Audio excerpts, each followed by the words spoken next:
Welcome to the deep dive. Today, we're wading into a topic that's become utterly unavoidable lately. I mean, the explosion of AI assistants. They're everywhere, right? Promising to simplify our lives, boost our productivity, make everything smoother. But, well, is that actually happening? We've got a fascinating report on our desk today, and it's got this provocative title, AI Assistant Overload, Help or Hassle? And this source material, it doesn't just look at the cool tech side of things. It really digs into the messy, often frustrating reality of living shoulder to shoulder with this ever-growing crowd of digital helpers. Our mission in this deep dive is to really unpack this report, pull out the core insights, and figure out what this, ubiquitous presence of AI assistants means for you, the user. Are they genuinely making life simpler? Or are they just adding more noise, maybe more friction, to our already pretty complicated digital existence? That's exactly right. The report highlights a really significant shift, I think, in how people are perceiving AI assistants now. It seems to be moving from that initial sort of wow factor, that sense of wonder, Yeah, I remember that. to a growing feeling of fatigue, and even sometimes real frustration among everyday users. So this deep dive will take us through the report's findings on where these assistants are actually succeeding, but also why they're failing in quite a few instances. And maybe most importantly, what people actually want from these tools, at least based on the analysis presented here. Okay, so buckle up then. Let's jump into this report and see what it tells us about navigating this increasingly crowded and, yeah, sometimes confusing landscape of AI assistants. The report really kicks off by setting the scene, painting a picture of just how pervasive these AI assistants have become. And it feels like it happened so fast. It wasn't that long ago, right? Maybe 5, 10 years tops. AI assistants felt like a novelty. We mostly just had like Siri on our iPhones, maybe Google Assistant popping up on Android. Perhaps you had an early Alexa smart speaker, but you used it occasionally, right, for a quick fact. Or maybe setting a kitchen timer. It felt like a distinct add-on. Yeah. Exactly. It was kind of clunky sometimes, an extra thing. And the source material, it meticulously details this rapid expansion. It illustrates just how dramatically the landscape has shifted and how quickly AI has gone from being that sort of novelty feature to, well, almost an expected, sometimes invisible layer in our digital lives. Smart speakers, like you mentioned, they aren't just in those early adopter homes anymore, stuck on one shelf. The report shows they're now, standard features. They're integrated into kitchen appliances, built into sound systems. They're in millions of households, just readily available hubs for information and control. Right, and it's definitely not just those voice-activated pucks sitting in our living rooms anymore, is it? Oh, far from it. The report points out how deeply integrated voice control has become in modern cars, for instance. Yeah. Letting you manage everything from navigation, music selection, making calls, sending texts. All while driving. Yeah, all while keeping your hands on the wheel, eyes on the road. And that's a context where, AI assistance offers a pretty clear safety and convenience benefit. It makes sense there. Right, okay. And then you move from the car to your computer or your phone, and the AI is just waiting there too. Absolutely. It's everywhere. You visit a retail website now, and the report notes a chatbot pops up almost instantly. Yeah. Often before you've even had a chance to browse properly, Yeah. asking if you need help, if you have questions. Sometimes a bit too eagerly. Sometimes, yeah. And AI assistance has also sort of silently crept into the essential tools we use constantly. Throughout the workday, our personal lives, is showing up in email clients, Outlook, Gmail, suggesting replies, drafting sentences as you type. The autocomplete stuff. Exactly. It's integrated into calendars, trying to help schedule meetings, finding free slots, reminding you about upcoming events with these proactive nudges. It's in task lists, note-taking apps, trying to help you organize your thoughts, prioritize your day. And the report even highlights it in really specialized fields too, right? Like coding. Yeah, that's a big one. Developers now have these coding copilots that integrate directly into their programming environments. They suggest code snippets, help write functions, even assist with debugging. So it feels like AI assistance is, well, quite literally everywhere you turn in the digital world, embedded in almost every app, every device, every service you interact with. Okay, and this pervasive presence, this everywhereness, is what the report calls the ubiquity problem. So it's not just saying they're everywhere, it's framing it as a problem. What does that actually mean for someone just trying to get through their day? Because on the surface, shouldn't more help be better? That's the intuitive assumption, isn't it? If one assistant is good, surely 10 must be 10 times better.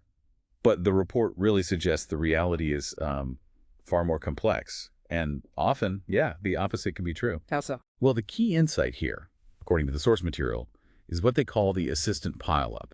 And it's not like a technical crash, it's describing the user experience. The report uses this specific, very relatable use case to illustrate it. Think about this scenario they describe. In just 1 hour of a pretty normal day, a user might interact with a whole series of different AIs, maybe without even consciously thinking of them all as assistants. They might use, say, Outlook's AI feature for scheduling a quick follow-up meeting, trying to navigate time zones, availability. Okay, that's one interaction. Standard stuff. Right. Then, maybe a few minutes later, they get a confirmation notification. It pops up from a hotel chatbot in their web browser, confirming a booking they made. It's different AI, different interface. Exactly. Then, maybe their smart speaker, let's say Alexa, proactively gives a weather notification, prompted perhaps by a calendar entry for an upcoming trip, telling them to pack an umbrella. Okay, assistant number 3. Still sounds potentially useful in isolation. Maybe. And then later, while they're out and about, they might ask their phone's native assistant, Siri or Google Assistant, to text a friend to confirm plans for the evening. Wow, okay. That's 4 distinct interactions. Yeah. 4 different AIs across different devices, different apps, all within 60 minutes. And crucially, those AIs likely have no idea about each other, right? They don't communicate. Precisely. They're completely siloed. And that, the report argues, is the absolute core of this ubiquity problem. It leads directly to massive context switching and fragmentation for the user. Instead of having this seamless integrated experience where one intelligent layer understands your whole day, your tasks, your preferences, and helps you across different domains, you're constantly bouncing between these distinct interfaces. Yeah. Each one has its own specific way of interacting, its own command structure you have to sort of remember. Or guess. Or guess. Yeah. Its own limitations, sometimes even a different perceived personality, or maybe more often, a complete lack thereof. Yeah. Just a robotic script. So you're not getting help from an AI, singular. You're dealing with this disconnected crowd of digital helpers, each operating in his own little bubble. And you're the one doing the work, constantly adjusting your mental model, remembering how this chatbot works versus that voice assistant, what this one can do that one can't. That honestly sounds exhausting. The report argues it is exhausting. This fragmentation, it dilutes the overall user experience dramatically. That initial wow factor we talked about, when AI assistants first showed up, that magic of talking to a computer and having it understand. Yeah, it felt futuristic. It's replaced by something far less impressive, sometimes, frankly, actively annoying. It's no longer a single magical helper. It's this disparate crowd of digital voices, each kind of vying for your attention or trying to be helpful in its own narrow little domain with absolutely no coordination between them. So the sheer number of assistants, each trapped in its silo with its own rules, actually makes things harder, not easier. It feels less like integrated help and more like navigating this digital obstacle course built by different companies who aren't talking to each other. That's a really powerful framing. It is. And the report makes it clear that this constant interaction with a fragmented, sometimes pretty ineffective digital crowd leads to something quite tangible and negative for the user experience, which sets the stage perfectly for the next major issue the report explores, right? This ubiquity, this constant presence, and this need to always be switching between different AI interactions. It leads directly to what the report specifically terms AI fatigue. And it's not just some abstract concept. The report presents it as a real phenomenon that consumers are increasingly experiencing. It's a genuine burnout. Burnout from tech. Burnout stemming from the sheer volume of digital interruptions. Yeah. Think about it. Too many pop-ups asking if you need help when you clearly don't. Too many suggestions that aren't relevant to what you're actually doing right now. Unnecessary voice prompts that just break your focus. And maybe worst of all, interactions that ultimately feel robotic, inefficient, and just don't provide any tangible value back to you. This deeply resonates. I think pretty much everyone listening has felt this digital friction the report mentions, that feeling of kind of fighting with the technology or being constantly interrupted by it instead of having it just seamlessly help you out. Where does this frustrating friction show up most annoyingly in everyday life? Does the source give examples? Oh, it gives a couple of very clear use cases that make this concrete and I think pretty relatable. First, there's the smart TV overload example. Yes. Smart TV. We've all been there, right? Or at least heard the complaints. You're finally winding down after a long day. You huddle onto the couch. You just want to relax and stream something specific on Netflix or whatever service you use. But the integrated TV assistant, which was maybe designed with good intentions, to be helpful. Maybe. It's constantly offering helpful tips you don't need, suggesting content you have zero interest in, or even worse, misinterpreting your remote clicks as commands and disrupting what you're actually trying to watch or navigate to. Yes. It feels like the technology is actively getting in the way of the primary thing you want to do, which is just enjoy your entertainment. The assistant, which was meant to make things easier, literally becomes an obstacle. Exactly. It's digital friction in its most literal form. The tech is creating resistance to what you want to do. Another really common frustration point detailed in the report is the retail chatbot frustration. Oh, I think we've all hit this wall. Probably. The scenario described is trying to get a refund for something you bought online. Now, this isn't always a simple yes-no issue, right? Maybe the item was faulty in a weird way, or the return period is borderline, or you have specific questions about the shipping process for the return. You need nuanced, specific help. You need a human, basically. Often, yes. But instead, you're frequently forced into this interaction with an automated chatbot that simply cannot understand the specifics of your situation. It doesn't get the variations in your language or the potential emotional context of your request. Right. And it definitely can't understand that you might already be a bit annoyed or frustrated because you have to return something in the first place. Dealing with a dumb bot just makes that negative feeling way worse. Precisely. The report notes these bots are often unable to process, slight variations in language. They don't understand the history of your previous interactions with the company. They can't handle anything outside their very narrow, pre-programmed script. So you feel unheard, you feel stuck in this digital loop, often having to repeat yourself multiple times or rephrase a simple request in really unnatural ways just to maybe be understood. Often only to be told you need to speak to a human agent anyway, which feels like such a complete waste of your time and energy. Absolutely. It adds significant friction to a task that ideally should be smooth and easy for the customer. So what's the bigger picture here, the takeaway from these kinds of frustrating scenarios? The report is pretty unequivocal on this. If AI gets in the way more than it helps, it significantly erodes brand trust. Massively. When a company's supposedly helpful AI makes a simple task difficult, confusing, or just plain frustrating, that negative experience reflects really poorly on the entire brand in the user's mind. You blame the company, not just the bot. Exactly. And like you said, it creates that tangible digital friction, that feeling that things are just unnecessarily difficult, clunky, or time-consuming because of the tech. It moves from being a potential tool intended to smooth things over to an actual obstacle course you have to navigate or actively try to avoid. And this feeling of being hindered rather than genuinely helped is absolutely central to the user burnout and fatigue the report describes. Users start associating AI assistance with annoyance, not efficiency. So it's not just a minor tech glitch people shrug off. It's actually damaging the user's perception of the company, the product, and maybe even their willingness to engage with similar features down the line. That makes perfect sense. Okay, building on that frustration that comes from friction, the report also talks about something it calls the illusion of intelligence. Now, this feels related, but maybe goes a bit deeper. It's not just about the AI getting in the way, but about it sort of presenting itself as really capable and smart, and then just falling flat. What is this illusion the report's highlighting? Yeah, it's a really interesting point. The core problem here, as identified in the source material, is that many AI assistants are designed and, crucially, marketed in a way that sets incredibly high expectations for their intelligence, their capabilities, their understanding. They might use sophisticated natural language processing so they can understand complex sentence structures. They might employ clever or friendly greetings, or engage in seemingly conversational exchanges that really mimic human dialogue quite well. They sound good. They sound convincing. They do. This gives the impression, or as the report calls it, the illusion, of a genuinely intelligent entity that you're interacting with. So they talk the talk. They sound smart. Exactly. They present this intelligent facade. But the report highlights they often significantly underdeliver on actual capability when they're faced with real-world complexity or nuance. Users are promised this natural human-like help, the kind of fluid, adaptable interaction you might have with a genuinely smart and helpful human assistant. But then, bam, they quickly hit the limitations. What kind of limitations? Pre-programmed scripts they can't deviate from. Narrow functionality that just can't handle combined criteria like multiple filters at once.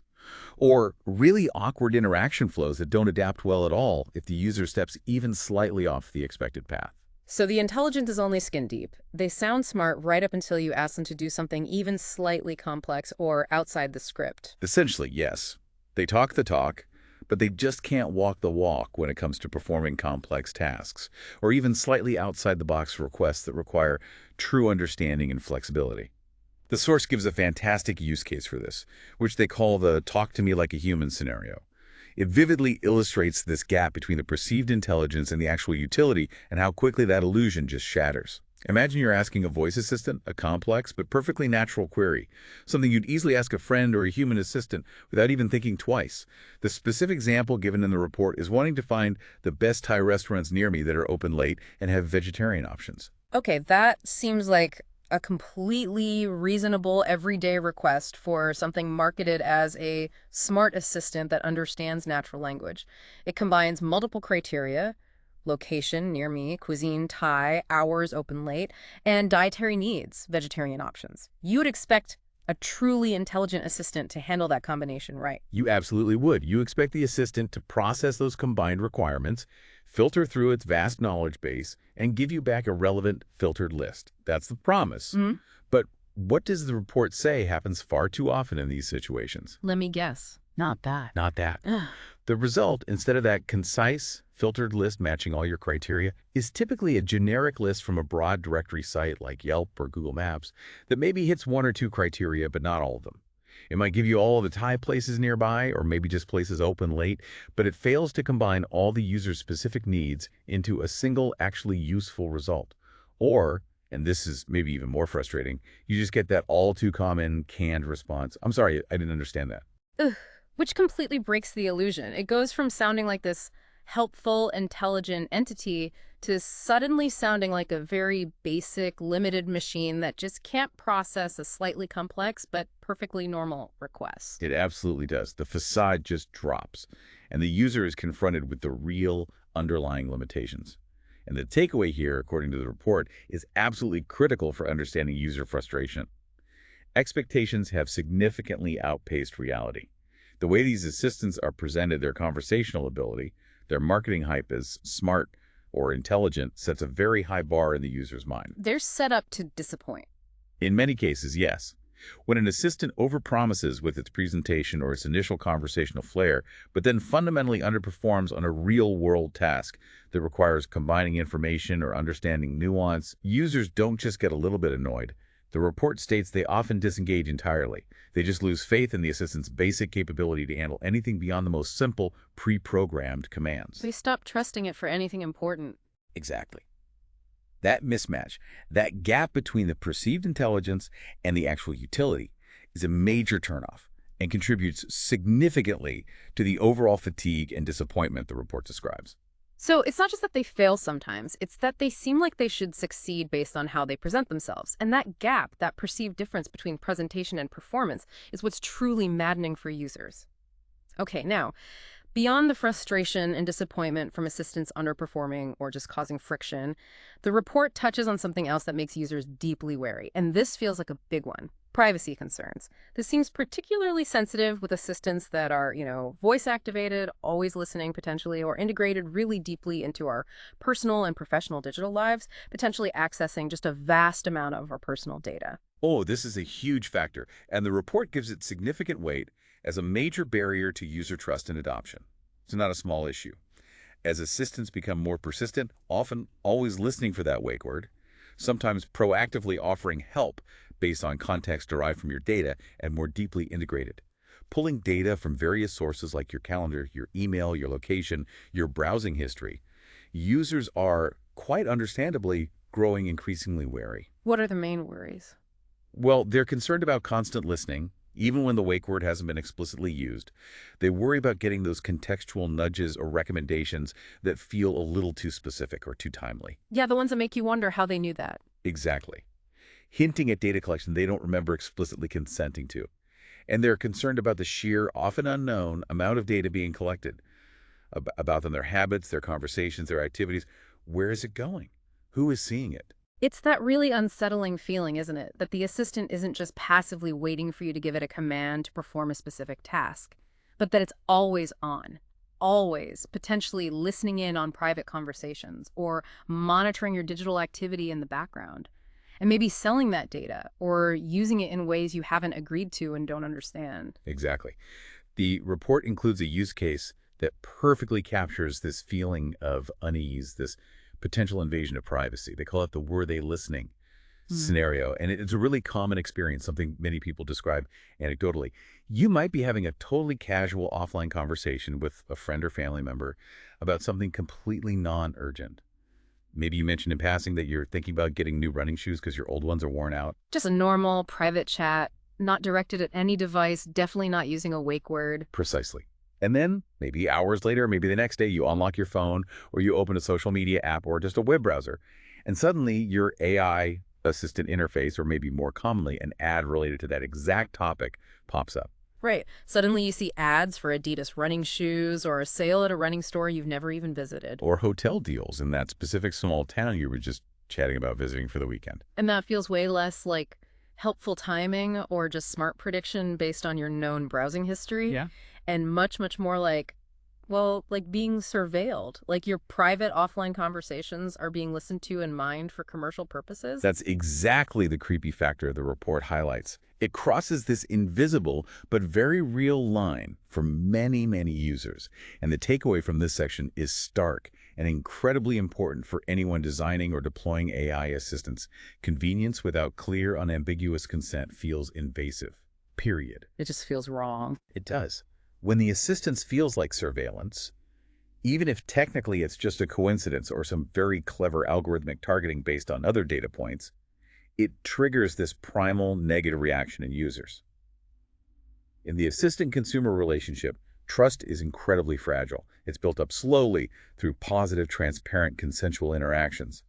But these kinds of creepy experiences, they can shatter that trust instantly. And once it's gone, It's very hard to get back. It makes users pull back, become hesitant, maybe they disable features or even the entire assistant functionality altogether, even if that assistant could genuinely help them with other totally non-privacy sensitive tasks later on. so even if the assistant is genuinely useful for, say, setting timers or checking the weather, things that aren't creepy at all, if it triggers that privacy alarm just once with one of those were they listening incidents, users might just disengage from the whole system. The potential utility gets completely overridden by that one creepy feeling. That's precisely what the report suggests. The potential utility, even if real in other areas, is often outweighed by the significant privacy concern and the strong negative emotional response it creates. Trust is just paramount, and these incidents erode it quickly and deeply. It's a deal breaker for many. Now, despite all the significant challenges we've discussed, and there were quite a few, right? The ubiquity leading to fragmentation and pile-up, the fatigue and friction caused by intrusive or unhelpful AI, those shattered expectations from the illusion of intelligence, and this deep mistrust sparked by privacy concerns and the creepy factor. Despite all that, the report isn't entirely pessimistic. It actually dedicates a significant portion to identifying areas where AI assistants do work, where they genuinely add value, and where users actually welcome their presence. There are clear success patterns emerging from all the noise and frustration. Okay, that's encouraging. After hearing about all the problems, it's definitely good to know there are places where AI assistance is actually getting it right. Let's unpack this. Where are AI assistants actually succeeding, according to the source material you've been looking at? What are the characteristics of the helpful ones, the ones that manage to avoid these pitfalls we've been talking about? The report points to a few key patterns that seem to consistently lead to successful user adoption and, positive experiences. First, single-purpose assistants tend to work really well. Meaning they only do one thing. Exactly. These are tools with a very limited, clearly defined scope and a very clear job to do. Things like a chatbot that's specifically designed only for flight check-in, or maybe providing gate information for one specific airline, or a simple appointment scheduling tool embedded on a specific service provider's website like your doctor's office or a hairdresser. They aren't trying to be these general-purpose know-it-all assistants. They have a narrow, well-defined task, and they do that one thing efficiently and reliably without trying to be overly clever or venturing outside their designated lane. Okay, so you know exactly what you're going to get. The AI is specifically tuned just for that one task, and it doesn't pretend it can do anything else. That really manages expectations, doesn't it? It absolutely does. It significantly reduces the chance of that illusion of intelligence problem because the scope is clear and deliberately limited from the outset. Second, context-aware AI that truly understands user intent and history is identified as valuable. And this goes beyond just basic natural language processing. It's not just about understanding the literal words someone is saying or typing right now.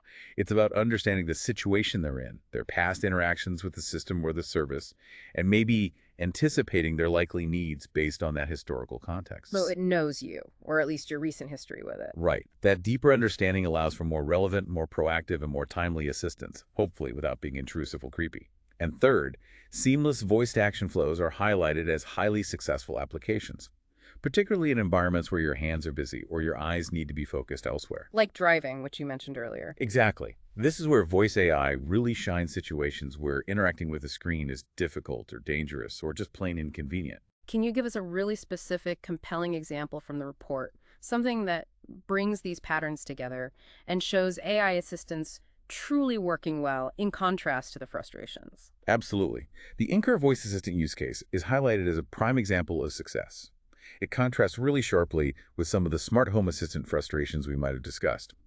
The scenario described is a driver who is, naturally, focused on the road ahead. They need to perform multiple tasks related to their journey or maybe the vehicle itself, but interacting with a touchscreen or physical buttons would be distracting and unsafe. Right. So they can just use voice commands. For example, the report describes a scenario where a driver simply says, "Navigate home, avoid tolls, and play my road trip playlist." Okay, that's a multi-step command again.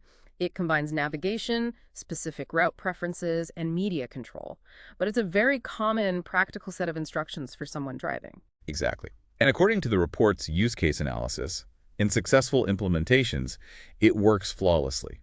The system understands the combined command, it sets the navigation to the correct destination, it adjusts the route to avoid tolls as requested, and it immediately starts playing the requested playlist, All from one voice command. all in response to a single voice command, without requiring the driver to take their hands off the wheel, look down at a screen, or fumble with complex menus. That perfectly demonstrates where voice AI excels, doesn't it?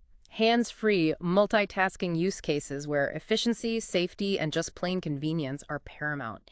It's adding tangible value precisely where a traditional interface like fiddling with a touchscreen GPS or your phone apps while you're driving is difficult or even dangerous to use.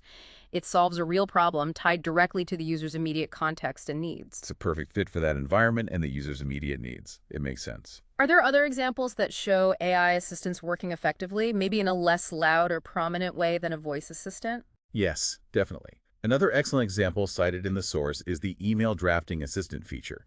Things like the Smart Compose or Smart Reply features you find integrated into modern email platforms like Gmail or Outlook. The predictive text stuff. Exactly. The report notes how a busy executive, for instance, can use these features to draft replies significantly faster and with considerably less typing effort. They just accept suggestions as they type, or they get offered full sentence or phrase suggestions based on the context of the ongoing email thread.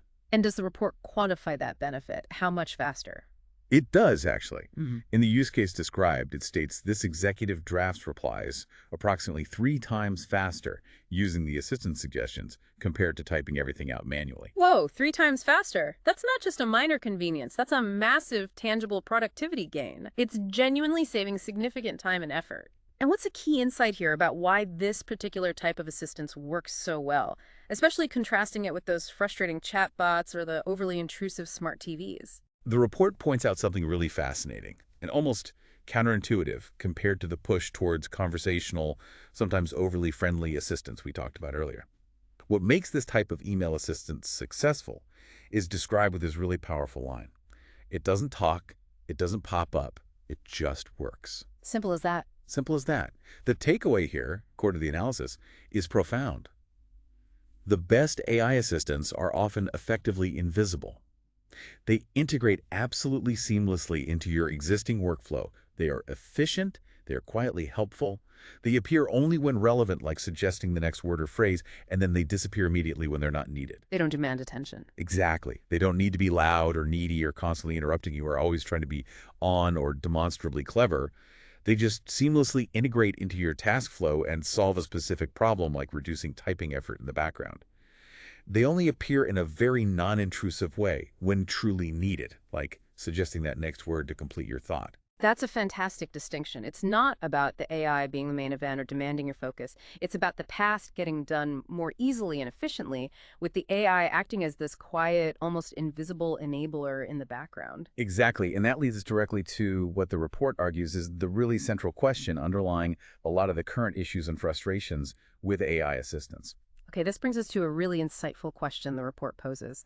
And it feels like the key to understanding this whole disconnect between the promise of AI assistance and the current user fatigue we're seeing. The question is, do consumers actually want AI help, specifically in the way it's often being presented? Or do they simply want less friction in their lives? Is the AI itself the thing they desire, or is it just a potential means to the actual end goal, which is making life easier? This is perhaps the most profound insight from the source material, I think. And it directly challenges that underlying assumption that the more human-like, or the more conversational, or the more proactive an AI assistant is, the better or more desirable it will inevitably be for the user. The report really suggests that the industry might be fundamentally focused on the wrong goal here, prioritizing the interaction style over the actual outcome for the user. What should the focus be then? Well, the report argues pretty forcefully that most users don't actually want conversations with AI. They aren't looking for a digital buddy to chat with about their day or to engage in witty banter. What they want, first and foremost, is completion. Getting stuff done. Getting stuff done. They have a task, a goal, something specific they need to achieve. Book a flight, find a piece of information, schedule that meeting, return an item. And they want the assistant to help them get it done efficiently, accurately, and with minimal effort on their part. End of story. So it's really all about functionality and task accomplishment, not about building some kind of social connection or engaging in dialogue just for its own sake. Precisely. And similarly, the report argues they don't necessarily want cleverness from the AI either. They don't need the AI to demonstrate how sophisticated it is or use witty replies or try to impress them with its linguistic abilities or its depth of knowledge beyond the immediate task at hand.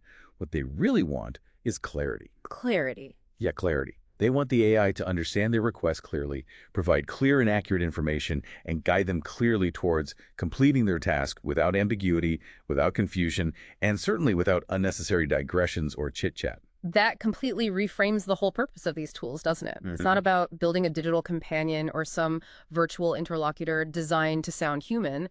It's about achieving a goal, solving a problem, getting something done with minimal effort, minimal confusion, and minimal time wasted. It's purely about effectiveness. Exactly. Effectiveness over interaction style. And the airline customer service use case from the report illustrates this point perfectly. It highlights how misguided a focus on purely conversational AI can be when the user just wants a task completed, often urgently. Imagine a customer who needs to rebook a flight, maybe because of a cancellation, a significant delay, or just a sudden change in their schedule. Their request is simple, probably urgent, and very task-oriented.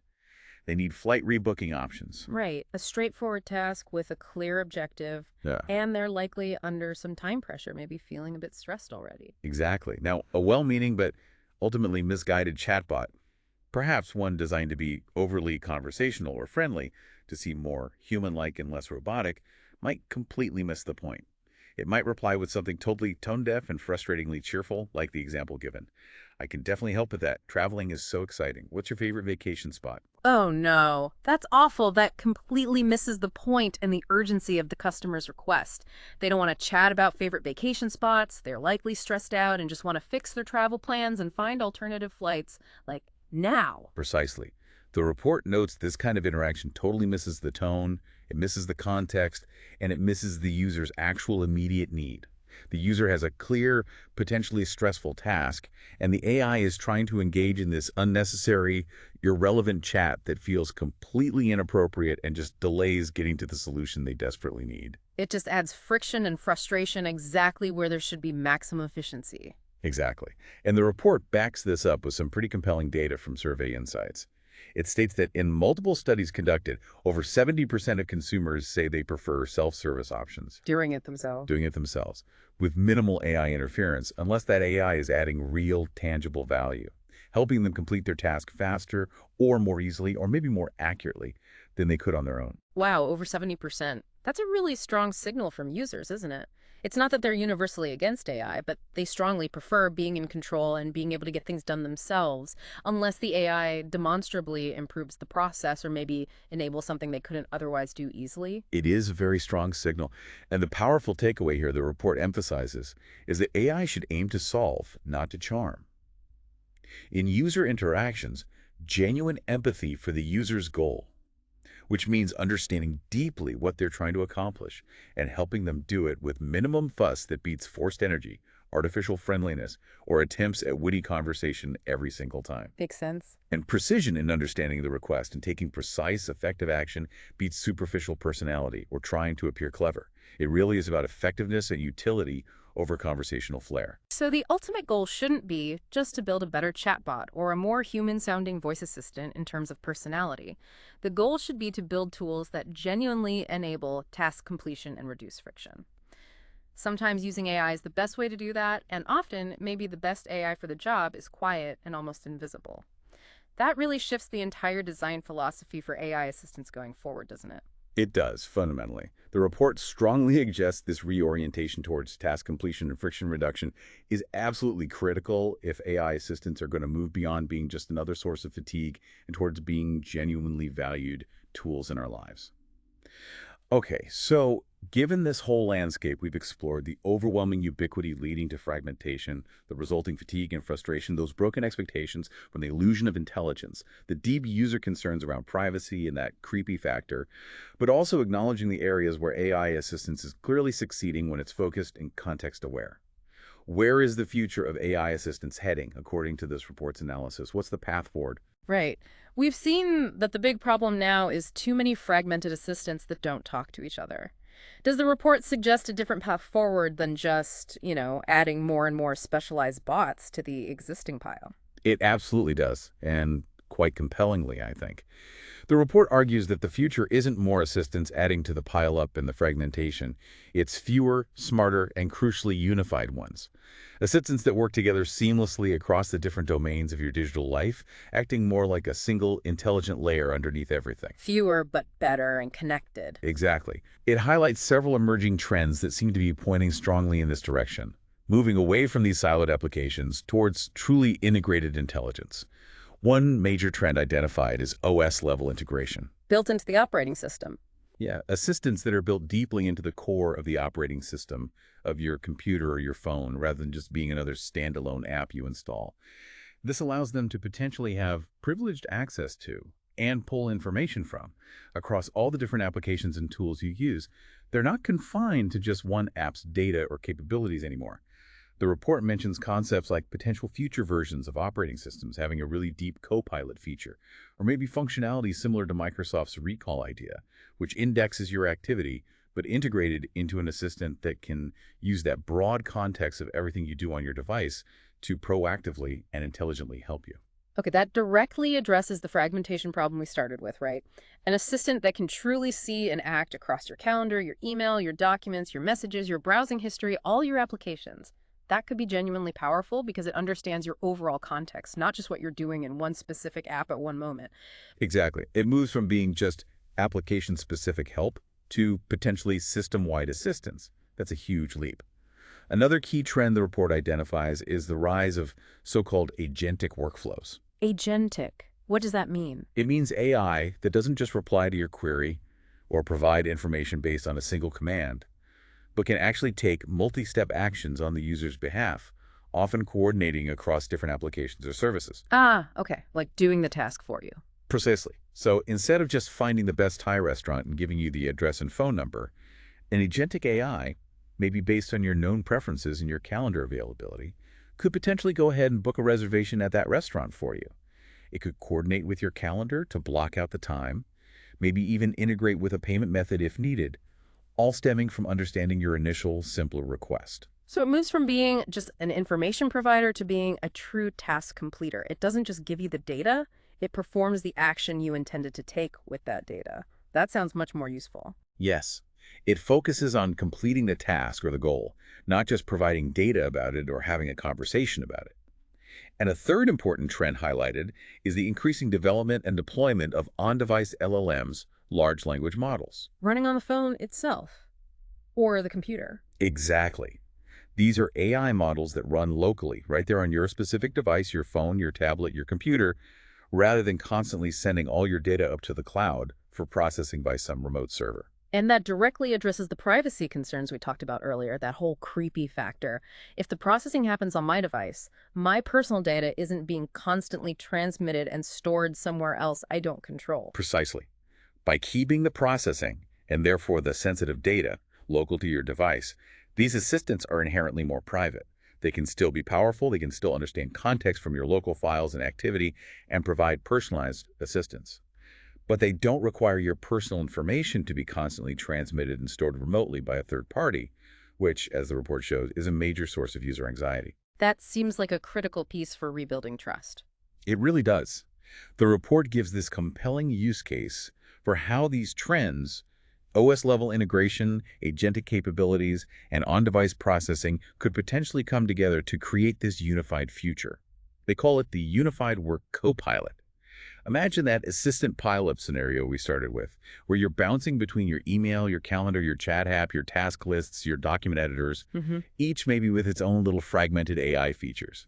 Instead of that mess, you would interact primarily with one secure, potentially enterprise-grade LLM or AI system, one that operates seamlessly and securely across all of them, likely running on your device or within your trusted company network environment. That sounds dramatically less fragmented and much, much more efficient than the disjointed crowd of assistants we talked about at the start of our deep dive. Like night and day different. It's a fundamental shift, isn't it? From multiplication of assistants to unification of assistants. So what could that one unified assistant combining these capabilities actually do in that work scenario? Well, according to the example described in the report, it could handle booking complex meetings by checking multiple colleagues' calendars and your own, finding the optimal time across different time zones, maybe even drafting and sending the meeting invite for you.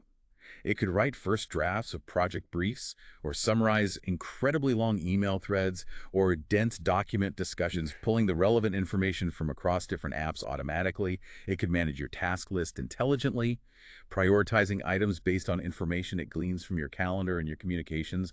And it could do all of this within a single integrated thread or interface that understands your overall work context and your goals. That genuinely sounds like real assistance, like help that actually reduces complexity and cognitive load rather than adding to it. It's enabling the user to achieve their goals more effectively by removing the friction points. Exactly. And the takeaway from this section of the report is crystal clear. The future, or at least the desirable future from a user perspective, isn't about adding yet another assistant to the already crowded landscape, creating more silos and more fragmentation. It's about creating integrated, deeply connected assistants that respect user preferences, that prioritize privacy through methods like on-device processing, and that leverage deep context and agentic capabilities to provide true, friction-reducing assistance across the entire digital environment the user operates within. They need to focus on unification and effectiveness, not just mere presence or multiplication. So the hope is that the industry is listening, learning from the current user fatigue and frustration, and will pivot towards designing these smarter, less intrusive, and much more integrated helpers that live within our operating systems and act across our applications rather than just inside them. That's certainly what the report suggests is necessary if AI assistants are going to move beyond being just a source of annoyance for many and towards being genuinely valued, long-term tools that actually enhance rather than hinder our digital lives. It's really about finding the places where they truly add value and focusing the technology there thoughtfully. Okay, so we've taken a pretty deep dive into this comprehensive report, AI Assistant Overload, Help or Hassle. We've thoroughly explored the problem of AI ubiquity leading to that assistant pileup and fragmentation. We've looked at the very real user fatigue and digital friction caused by intrusive or just unhelpful assistants. We talked about the shattered expectations users feel when assistants present that illusion of intelligence but then underdeliver. And we covered the critical issue of privacy concerns and that creepy factor that can so rapidly erode trust. But importantly, we've also seen where AI assistants do work and provide genuine value. When they are focused on single purposes, when they're truly context-aware, when they're seamless, and often when they're quietly efficient, just integrating into workflows without demanding attention or causing interruption. And we've learned, I think, a crucial lesson from the user data presented in the report, that what users truly want, fundamentally, is completion and clarity, getting their tasks and goals achieved effectively, not conversational charm or superficial cleverness from the AI itself. And the potential future, according to this analysis, seems to be pointing towards one of fewer, much more integrated, and significantly smarter assistants. Assistants that actually solve problems and complete tasks across our entire digital lives, operating perhaps from within the OS or as a single unified layer, rather than just popping up in isolated application silos. Yeah, this report makes it undeniably clear that AI assistants aren't going away. The underlying technology is here to stay, and it will only continue to get more capable over time. But their design, their deployment, and crucially, their focus are absolutely critical to whether they become truly valued, helpful tools that enhance our lives, or just another layer contributing to digital fatigue and frustration. The goal, as the report powerfully concludes, really shouldn't be to impress users with clever responses or overwhelm them with ubiquitous presence everywhere. It should be to genuinely make life simpler, calmer, more efficient, and more focused for you, the user. It really boils down to this fundamental question, doesn't it? The central tension highlighted by the source material we explored today. It's not really about can we put AI assistants everywhere the technology allows, because the answer is increasingly yes. Right. The real question is, where do they truly belong? And perhaps just as importantly, when should they stay silent? It's about intentionality, design choices, and focusing ruthlessly on genuine user needs, not just showcasing technical capability. And that feels like a really powerful and necessary thought for you, for all of us, to consider as we navigate and interact with the ever-growing number of AI assistants in our own lives. Are they truly helping you achieve your goals, or are they just adding to the noise and complexity? That's all the time we have for this deep dive. We hope unpacking this report has given you a clearer, maybe more nuanced perspective on the increasingly crowded and rapidly evolving world of AI assistants. Until next time,